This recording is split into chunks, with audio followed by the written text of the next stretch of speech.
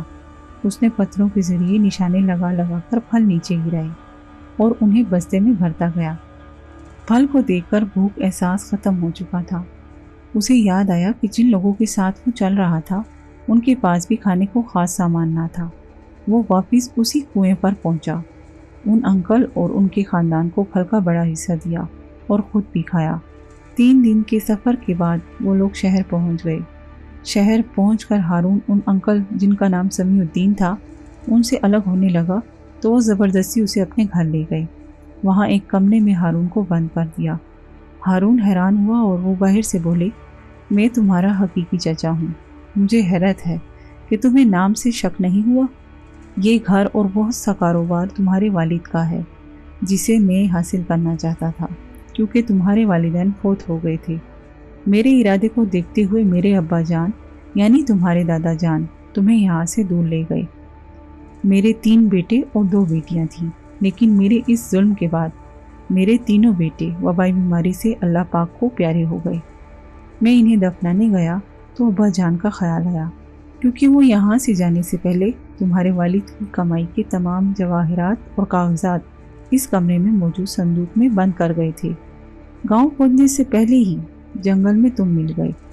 ان صندوق کے تالوں میں 4 ہندسوں والا نظام ہے۔ میں نے بہت کوشش کی لیکن صندوق کھولنے میں ناکام رہا۔ اب تم مجھے یہ کھول کر دو گے ورنہ یہیں مر جاؤ گے۔ اپنے تینوں بیٹوں کے مرنے کے بعد یہ جواہرات مجھے ملنے چاہیے۔ اندر ہارون انکشاف پر انکشاف سن کر حیران تھا۔ اس کی آنکھوں سے آنسو بہہ رہے تھے۔ اسے یاد آیا حدیث مبارکہ میں اللہ تعالیٰ کے نبی صلی اللہ علیہ وآلہ وسلم نے فرمایا، اور جان لے کہ ساری دنیا اس بات پر جمع ہو جائے کہ تجھے کوئی فائدہ پہنچائے تو کوئی فائدہ نہیں پہنچا سکیں گے مگر جو اللہ تعالیٰ نے تمہارے لیے لکھ دیا ہے، اور اگر وہ جمع ہو جائیں کہ تجھے کوئی نقصان پہنچائے تو کوئی نقصان نہیں پہنچا سکیں گے مگر جو اللہ تعالیٰ نے تمہارے لیے لکھ دیا ہے۔ قلم خشک ہو گئے اور صفحے لپٹ دیے گئے۔ ہارون بولا، چچا جان، آپ نے جو کیا ہے میں اس کے لیے آپ کو معاف کرتا ہوں۔ آپ بھی انسان ہیں اور انسان خطا کا پتلا ہے۔ آپ دروازہ کھولیں، میں آپ کو 4 ہندسے بتاتا ہوں جو ان دونوں صندوقوں کو کھول دیں گے۔ سمیع الدین حیران ہو گئے اور دروازہ کھول دیا۔ اندر داخل ہوئے۔ دونوں چچا بھتیجا صندوق کے سامنے جا بیٹھے۔ ہارون بولا، پہلے صندوق کا خفیہ تالا کھولنے کے ہندسے ہیں 2516، یہ لگانے کی دیر تھی۔ صندوق کھل گیا اور جواہرات کی چمک سے ہارون کو اپنی آنکھوں پر بازو رکھنا پڑا۔ سمیع الدین حیرانگی سے دوسرے صندوق کی طرف بڑھے اور سوالیہ انداز میں ہارون کو دیکھا۔ وہ بولا، 2673۔ صندوق کھل چکا تھا اور جائیداد کے تمام کاغذات سامنے تھے۔ سمیع الدین اب ہارون کی طرف مڑے، تمہیں کیسے پتہ چلا یہ سب؟ ہارون نے ہاتھ میں دبا کاغذ ان کی طرف بڑھایا۔ ترمذی کتاب صفۃ القیام 2516، مسند احمد 2673۔ آخر میں یہ لکھا دیکھ کر سمیع الدین کی آنکھوں میں آنسو آ گئے اور انہوں نے اللہ سے سچی توبہ کی۔ ہارون کو گلے سے لگاتے ہوئے بولے، بے شک میں غلطی پر تھا اور حدیث کی راہ پر چلنے والوں کو شکست نہیں ہوتی۔ ساری دنیا نے دیکھا کہ اس کے بعد سمیع الدین چچا ہونے کے باوجود ہارون کے لیے کبھی مشکل کھڑی نہ کر سکا، ایک پیسے کا بھی خبر نہ کیا، اور ہارون کی جوانی تک اس کے کاروبار کو ایمانداری سے دیکھتا رہا۔